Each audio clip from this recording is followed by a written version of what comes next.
Joe with Casco, just showing you my pond here. Got the diffused aeration system hooked up, but don't actually have it running right now. Let the pond ice over. Had some pretty cold weather here lately. Just chipped a little hole in the ice. You can see that's the chunk, so we're looking at near shore at least, close to 2 inches of ice here. I'm going to go ahead and turn on the diffuser. It's in about maybe 7 or 8 feet of water here, and we'll just do a kind of a time-lapse video showing how quickly it opens up the pond.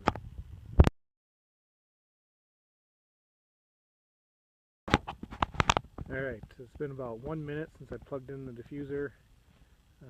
Not sure if you can see that, but zoom in here a little bit. You can see the water moving underneath that top layer of ice. Hasn't busted through quite yet, but it's definitely moving the water. You can see the air bubbles expanding underneath. We'll just watch the stopwatch here and take a couple of quick short videos showing the progress. Here's another view showing it's moving underneath the ice. Hasn't broke through yet. A lot of water volume, a lot of air moving. Shouldn't be too long before it cracks through.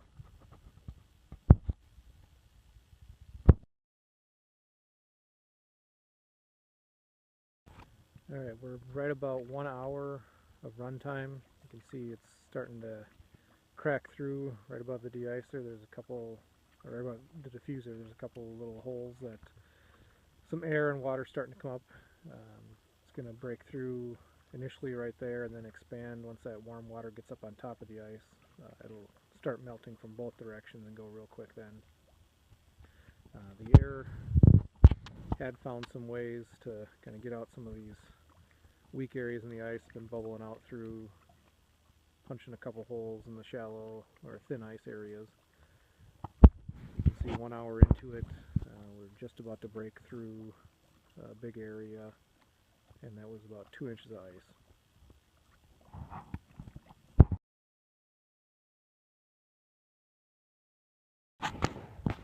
Alright, we are at 1 hour and 10 minutes, and we've completely broken through in the center. You can see my duck decoy is kind of sunk down in there. It must be still stuck in the ice, but all the water on top is starting to sink down the ice, and it's going to melt real quick now.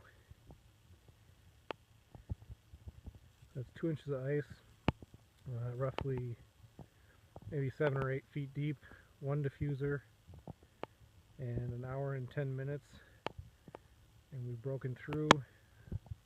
I'll come down and check again. We'll keep it running until we get ice free right up to the edge of the shore here.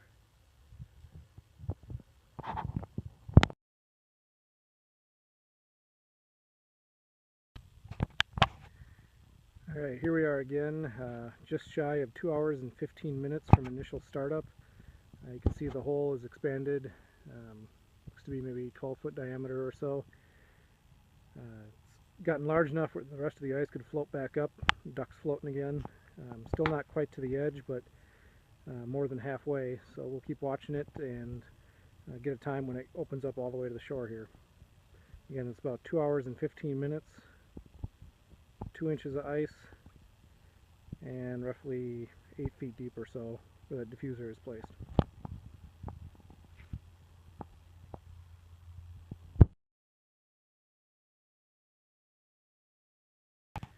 Alright, we're back here again. This is 3 hours from startup. You can see the hole is just about reaching the shoreline there, especially right over there.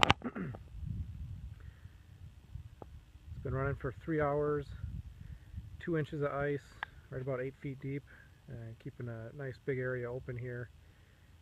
The Wisconsin DNR has suggested 1 to 2% of pond or lake surface area needs to be open to prevent winter kill. So diffused aeration like this is a great way to keep areas open, plenty enough open to prevent any winter kill issues. They can also be used in marinas or around marine equipment to protect it from damage in the ice. A very economical, electrical efficient way of keeping ice away, melting ice if it's already there, and just a good way to aerate and improve water quality in your pond both summer and winter.